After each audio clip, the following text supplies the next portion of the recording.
बस लो चाची, आपने नहीं दिया तो क्या हुआ, मेरे बाबा अवश्य देंगे, देख लेना। बाबा, मुझे क्यों नहीं खिलाया आपने? दाऊ, मैं आपको घुमाने लाया, कम से कम आपको तो अपने छोटे भाई का स्मरण रखना चाहिए। मेरी मैया मुझे अवश्य खिलाएंगी। देखो जी, इसका भी मन कर रहा है खाने का। मैया है ना, तेरी मैया ने अपने कान्हा के लिए पहले से ही बचा लिया था। ठहरिए रानी जी,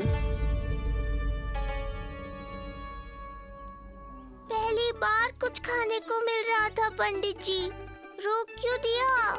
अभी बालक का अन्नप्राशन नहीं हुआ है। हाँ यशोदा, सदानंद जी सही कह रहे। दूध मुहे बालक को ठोस अन्नप्राशन के पश्चात ही खिलाना चाहिए।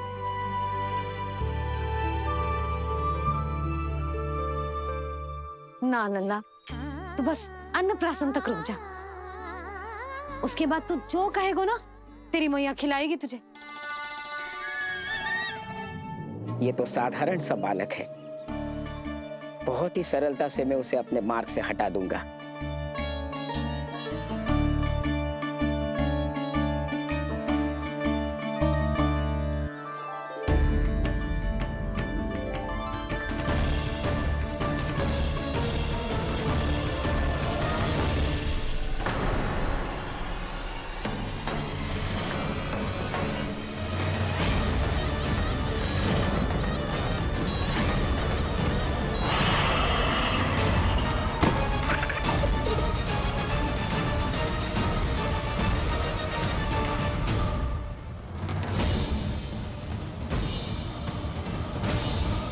ये क्या था? मेरे दाऊ शेषनाग के अवतार हैं चपलासुर, इनके रहते तुम मुझे हानि पहुंचाने का विचार भी मन में लाओगे तो ऐसा ही होगा तुम्हारे साथ।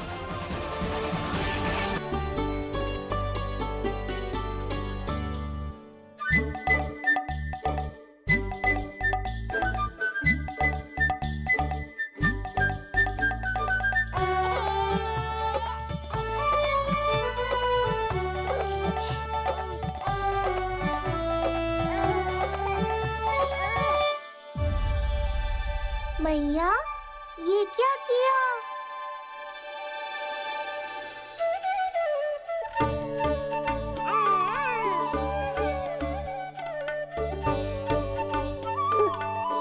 लगता है इसे माखन से अधिक ही प्रेम हो गया।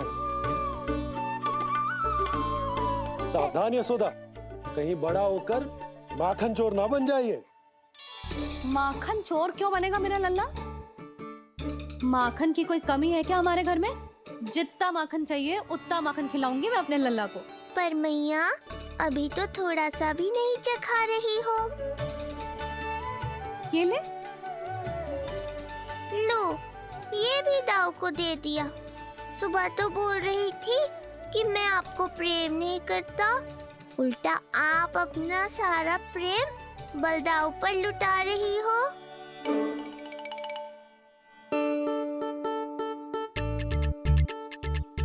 सुनो जी, कान्हा के चारों ओर सिरहाने लगा दो ना, नहीं तो जी फिर से इधर उधर चला ना जाए। अच्छा सुझाव दिया तुमने। अभी लाए।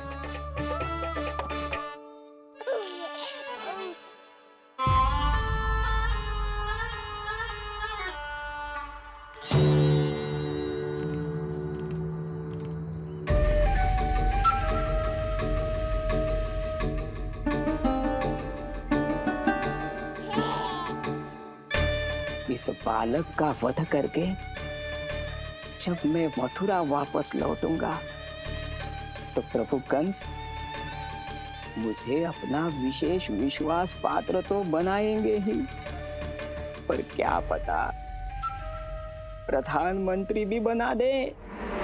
देवकी और वसुदेव अभी कहाँ हैं? अपनी संतानों के श्राद्ध के लिए ऋषि गर्ग के आश्रम जा रहे हैं। अब आप क्या करने वाले हैं महाराज? एक बार तो मैंने उन्हें प्राण दान दे दिया। बधाई हो कुंवर जी, अपनी पत्नी के प्राण बचाने में आप सफल हुए। दूसरी बार मैं उन्हें दंड देने निकला तो तुमने मुझे रोक दिया। बुद्धि बल का प्रयोग कीजिए स्वामी, शारीरिक बल की आवश्यकता नहीं। किंतु एक ही भूल को बार बार नहीं दोहराएगा कंस। मथुरा नरेश कंस के इस महल से वसुदेव और देव की जीवित बाहर नहीं निकलेंगे, केवल उनके शव। कंस मामा, आप उनको छू भी नहीं सकते।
ये क्या हो रहा है?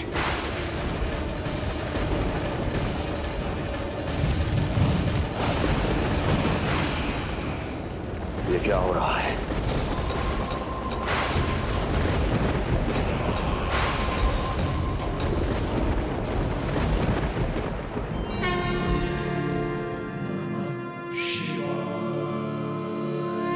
क्या हुआ प्रभु?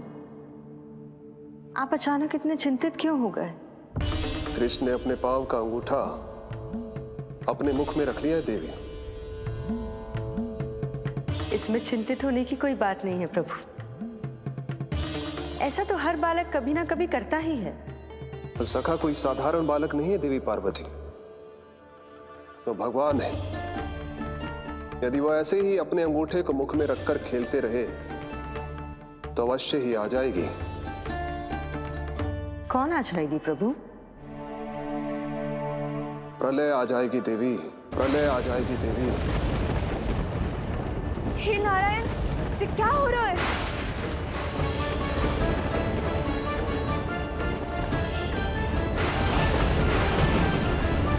ये ऐसे लग रहा है जैसे दिन में ही रात्रि के समान अंधेरा छा गया हो। लगता है बहुत बड़ी आंधी आने वाली है।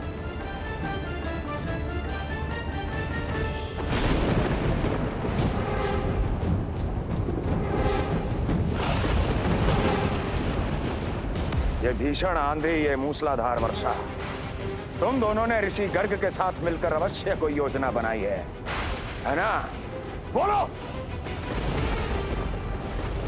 बोलो, क्या है वो योजना? बोलो।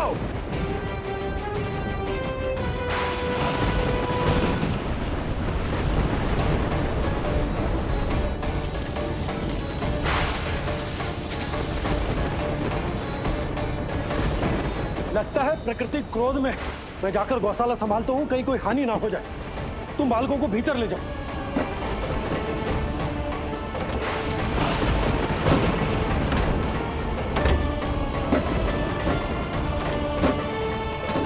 जी, द्वार और झरोखे बंद करते हैं। हाँ,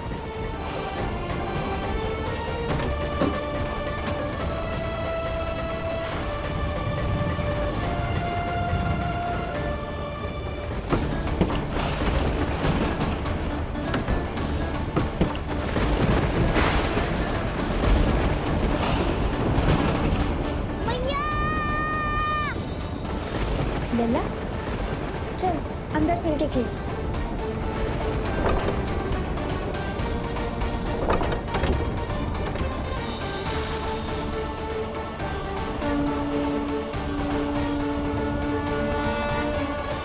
आपके सखा तो ध्यान निद्रा में चले गए हैं प्रभु। इनकी ये अंगूठा चूसने की सामान्य सी क्रिया का कितना घातक प्रभाव पड़ रहा है, इन्हें तो पता भी नहीं है। चाहे जानबूझकर की जाए या अनजाने में हो, सखा की हर लीला के पीछे कोई ना कोई उद्देश्य अवश्य छिपा होता है। पर ऐसा लगता है देवी जैसे उनकी इस लीला के पीछे एक नहीं अनेक उद्देश्य छिपे हैं।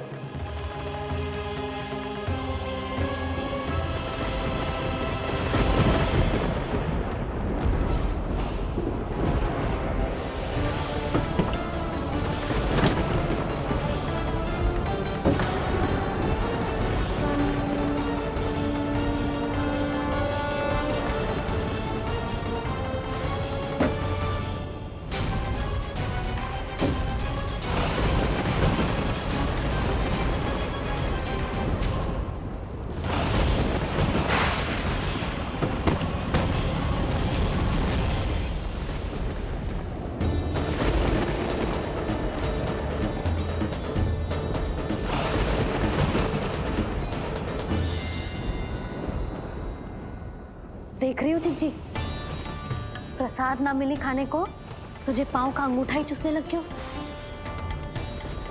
कान्हा, ये क्या कर रहे हो है? अंगूठा मुंह से निकाल दे लल्ला। ये अच्छी बात ना है कान्हा। देख कान्हा, तू नींद में है, इसका अर्थ ये ना है कि मैया तुझे अंगूठा चूसने देगी। निकाल अंगूठा मुंह से। आज तो बड़ी शीघ्र इतनी गहरी निद्रा में सो गए हो तुम।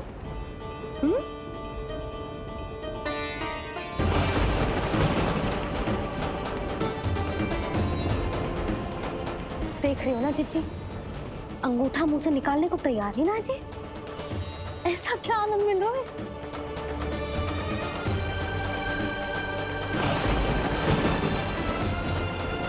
अधिक बल भी ना लगा सकती, अत्यधिक नींद में है, कहीं इसकी आंख ना खुल जाए। रानी भाभी, लगता है तीव्र वर्षा होने वाली है। मैं और भोला भैया के साथ अगले निकल रहे हैं। हो सकता है उन्हें हमारी आवश्यकता हो। हाँ हाँ, चलो बोला। चिच्ची, तीव्र वर्षा आरंभ होने से पहले आप और बरदाऊ निकल जाओ। ठीक है, किंतु तुम भी सतर्क रहना। हाँ, आप भी ध्यान से जाओ।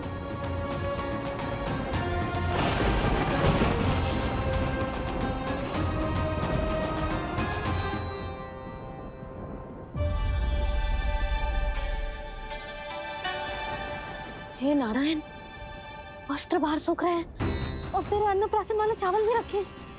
भीतर करना होगा ना अच्छी चांद की भी।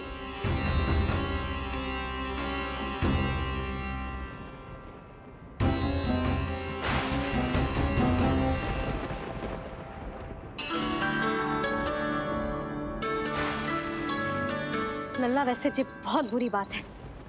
अंगूठा मुंह से बाहर निकाल। केवल 2 दिवस में तेरा अन्नप्राशन है, फिर सब खाइयो। तनिक धैर्य रख। गुड़ तो प्रभु, स्वयं कृष्ण की मैया इनका अंगूठा नहीं निकाल पाई, तो अब और कौन निकालेगा? कैसे रुकेगी ये प्रलय? इसका एक ही अर्थ है देवी, अभी लीला समाप्त होने का समय नहीं हुआ। अभी तो कहना तो ये चाहिए कि लीला अभी पूरी तरह से आरंभ ही नहीं हुई है।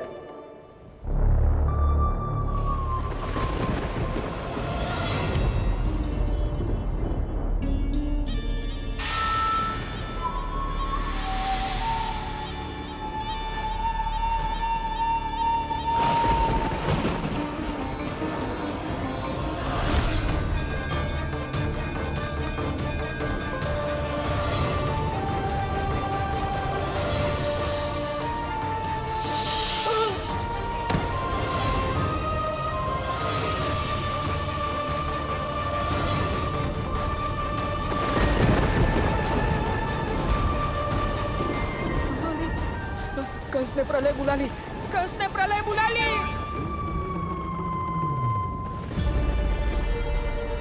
हे नारायण, जे वर्षा तो रुकने वाली ना है। जे गुड़ और गेहूं भीतर रख देती हूँ।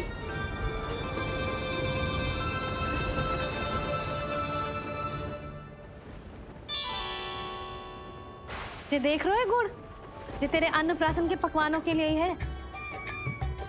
कैसे कैसे करके बचा के लाई हूँ, कुछ पता भी है तुझे?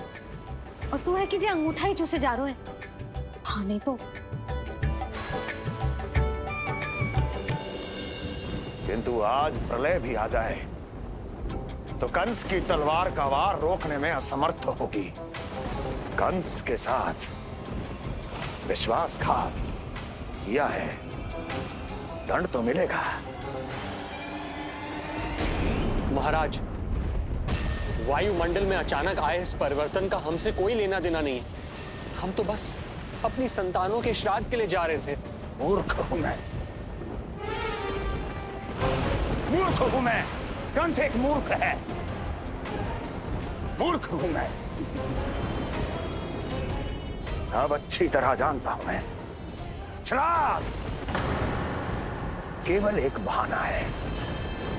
किंतु सत्य यह है कि तुम और वो ऋषि गर्ग मिलकर मेरे विरुद्ध एक षड्यंत्र रच रहे हो, और ये तुम्हारी योजना है। भैया, ये आप क्या कह रहे हैं? कैसा षड्यंत्र, कैसी योजना? हम तो केवल श्राद्ध के लिए गए थे। बहुत अवसर दिए मैंने तुम दोनों को, किंतु तुमने बार बार बार बार बार बार मुझे मूर्ख बनाया। इसलिए अब मैं अवसर दूंगा अपनी इस तलवार को।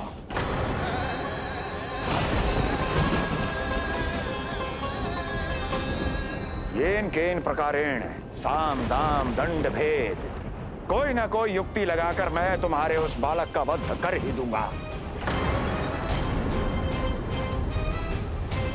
पर उस क्षण का साक्षी बनने के लिए अब तुम दोनों को जीवित नहीं छोड़ूंगा मैं।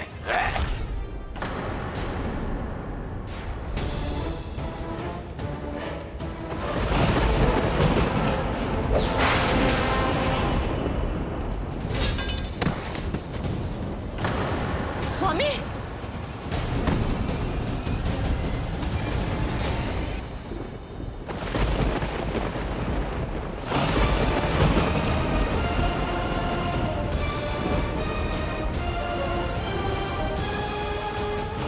तेरा काल तेरी प्रिय बहन के गर्भ से उसकी 8वीं संतान बनकर जन्म लेगा और तेरा विनाश करेगा, विनाश करेगा, विनाश करेगा।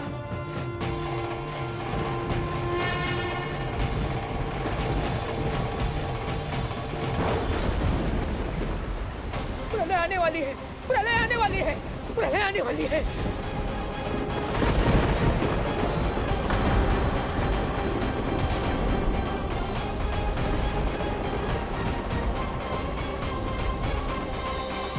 यदि कंस को रोकना, अपने माता पिता की रक्षा करना और चपलासुर के ब्रह्म को मिटाना ही इस लीला के उद्देश्य थे, तो ये सभी उद्देश्य पूरे हो चुके हैं प्रभु।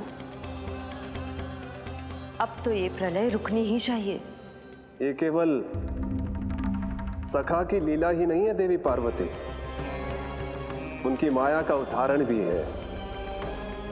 मार्कंडेय ऋषि को दिए गए वरदान को पूरा करने के लिए ही ये सब हो रहा है। कौन सा वरदान प्रभु? प्रभु की माया को साक्षात अपनी आंखों से देख पाने का वरदान।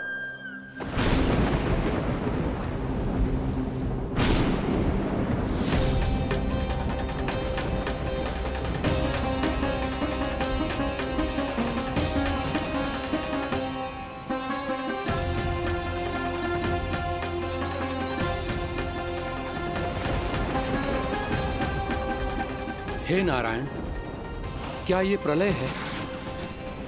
क्या संसार समाप्त हो रहा है?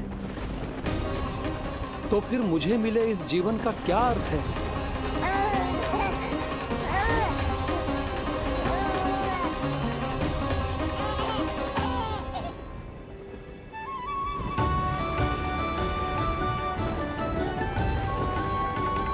ये बालक यहां कहां से आया?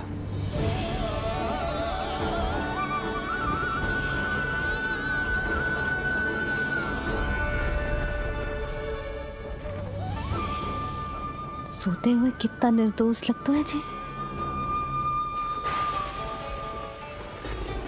चारों ओर जल ही जल है, सब कुछ प्रलय में नष्ट हो रहा है, किंतु ये कितना निश्चिंत है ये। परंतु ये अद्भुत बालक है कौन?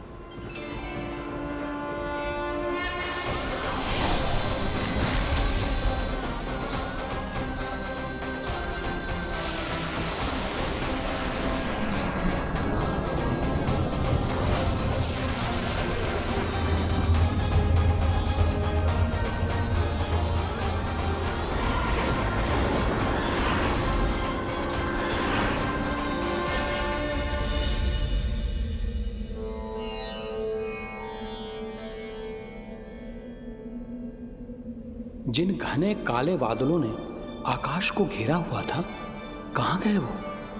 यहां तो प्रलय का कोई चिन्ह ही नहीं है।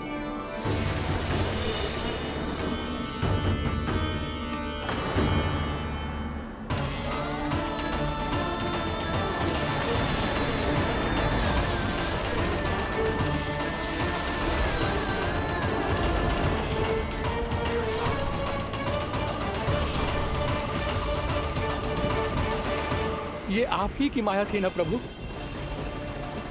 मुझे इसका साक्षी बनाने के लिए आपका बहुत बहुत धन्यवाद। परंतु इसका अर्थ क्या है प्रभु?